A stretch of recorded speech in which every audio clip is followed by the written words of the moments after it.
January 6, 2021 was one of the most dramatic days in the history of modern American democracy.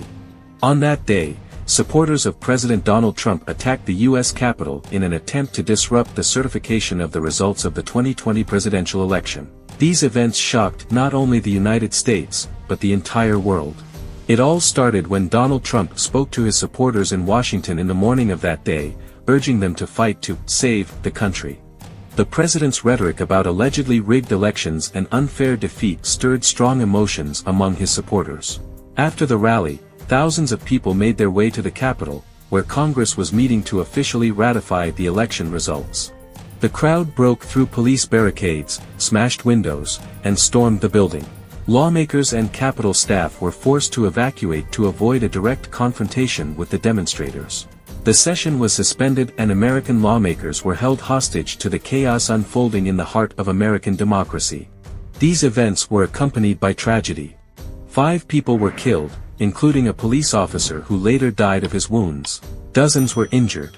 The damage to the Capitol was not only material, but also symbolic of a deep divide in American society. Today we are going to talk about an event that has become a landmark in the history of the gun industry. On January 6, 1847, Samuel Colt signed his first contract with the U.S. government for the supply of revolvers. It was a moment that not only changed the fate of the inventor himself, but also set new standards in the design and manufacture of guns. The story of Samuel Colt began with an idea that seemed impossible to many. Inspired by the mechanism of a ship's steering wheel, he patented his first revolver in 1836.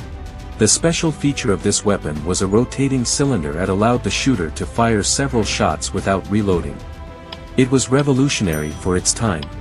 Colt's first models were not in great demand, and his company was even forced to stop production. But Samuel Colt's fortunes changed in 1846, when war broke out between the United States and Mexico. In this war, the U.S. Army needed powerful and reliable small arms. At the same time, the famous Texas Ranger Sam Houston, having seen the effectiveness of Colt revolvers in battle, recommended them to the government. It was a pivotal moment. In early 1847, Samuel Colt received an order to manufacture 1,000 Colt Walker revolvers for the U.S. Army. The contract was worth tens of thousands of dollars, a substantial sum at the time. This success brought Colt international recognition and financial stability. Soon after, he opened his own factory in Hartford, which became one of the largest gun manufacturers of the 19th century. But Colt's story is not just about business and inventions. It is the story of a man who was not afraid to go against the grain and set ambitious goals. Today we are going to tell you about an amazing woman who dedicated her life to serving the poorest of the poor. On January 6, 1929, an Albanian nun named Mother Teresa arrived in the Indian city of Calcutta to begin a mission that would forever change the lives of thousands of people and become a symbol of boundless compassion. Mother Teresa's real name was Agnes Ganja Boyagiu. She was born in 1910 in Skopje, then part of the Ottoman Empire. As a child she was touched by stories of missionaries, and at the age of 18 she decided to dedicate her life to God and to serving others. In 1928, Agnes entered the Order of Loreto, and in January 1929, she arrived in Calcutta, the city that would become her home and the place of her greatest mission. At first, Mother Teresa worked as a teacher in a school for girls from poor families. But in 1946, during a trip to Darjeeling, she felt what she called a call from above. She realized that her true destiny was to help the poorest, sickest and most forgotten. 2 years later, after leaving the walls of the convent, she began her mission on the streets of Calcutta, bringing help and support to those who needed it most. Her work started with small steps. Mother Teresa visited the poor, cared for the sick and dying, and found food for the hungry. In 1950, she founded the Missionaries of Charity, which became a global symbol of selfless service. Under her leadership, homes for the poor, sick and orphaned were opened and spread throughout the world. Her work earned her international recognition. In 1979, she was awarded the Nobel Peace Prize. But her life remained humble, focused on service and helping others. On January 7, 1991, one of the largest military operations of our time, Desert Storm, began. It was the US-led coalition's response to Iraq's invasion of Kuwait in August 1990. The operation was the beginning of the Gulf War, which forever changed the geopolitical landscape of the region and demonstrated a new level of military technology. In August 1990, Iraqi troops led by Saddam Hussein occupied neighboring oil-rich Kuwait. This act of aggression was strongly condemned by the international community. The United Nations issued an ultimatum: Iraq had until January 15, 1991 to withdraw its troops or face a military response. When it became clear that Hussein would not comply, the United States and its allies launched Operation Desert Storm. This operation was the first major war in the era of satellite communications and high-precision technology. From the very first days, massive airstrikes began against Iraqi positions.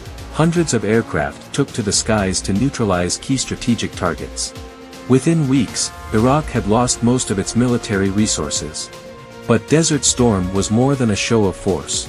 It was a demonstration of an effective international coalition. More than 30 countries joined the operation, including the United Kingdom, France, Saudi Arabia, and many others. Their goal was not only to liberate Kuwait, but also to demonstrate that aggression would not go unpunished. Dear friends, please support our channel by subscribing and learn about many interesting facts about history and politics.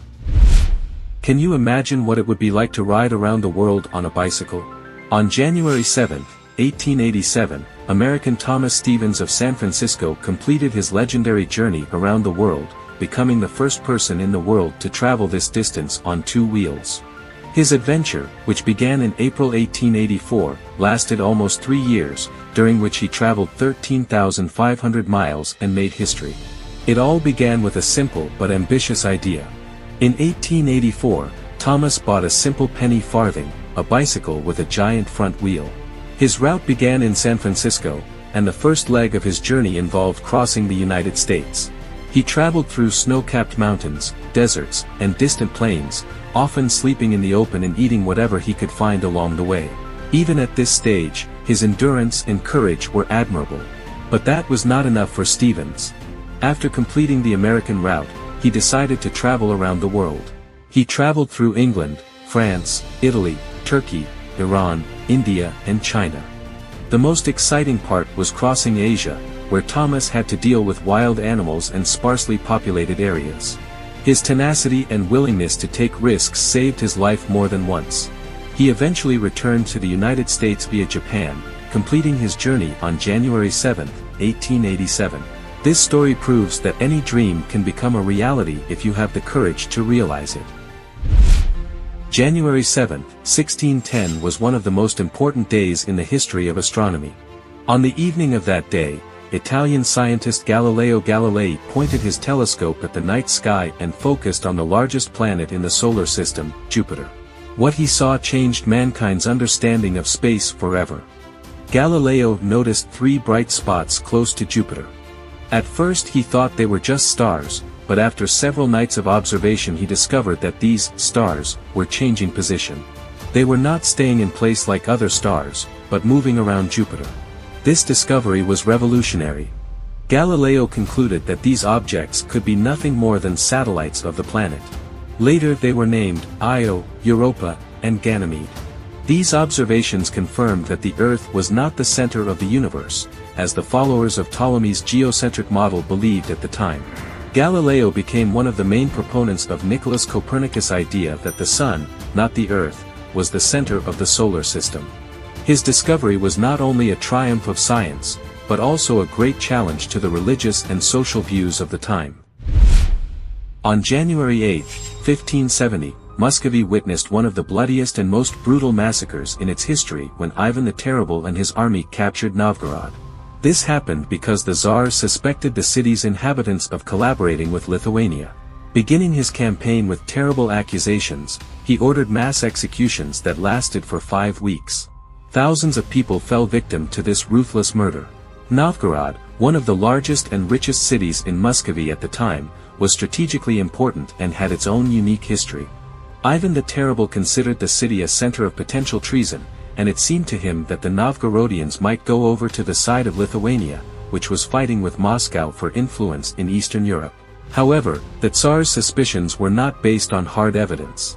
Nevertheless, this did not stop him from taking cruel measures. Ivan the Terrible, known for his cruelty and penchant for violence, ordered the army to enter the city and begin a purge. First, the local elite and wealthy merchants were executed. Then the reprisals spread to ordinary people and the clergy, who were suspected of supporting foreign forces. In all, some 60,000 people died in the massacres. The city was looted and its property destroyed and taken away. This act of barbarism left a terrible mark on the history of Novgorod and Muscovy. Even in the time of Ivan the Terrible, when violence was part of the political culture, the murders and terror in Novgorod made an impression on the entire European world. On January 8, 1297, the history of the Principality of Monaco began thanks to the courage and ingenuity of one man, Francesco Grimaldi, also known as the Trickster. It was a true medieval adventure story where cunning, courage and trickery combined to change the destiny of an entire region. Francesco Grimaldi was a political fugitive from Genoa. With a group of trusted accomplices, he decided to seize a huge rock near Nice, now known as the Principality of Monaco. Dressed as monks, Francesco and his comrades approached the castle gates. They convinced the guards that they needed shelter for the night and asked permission to enter.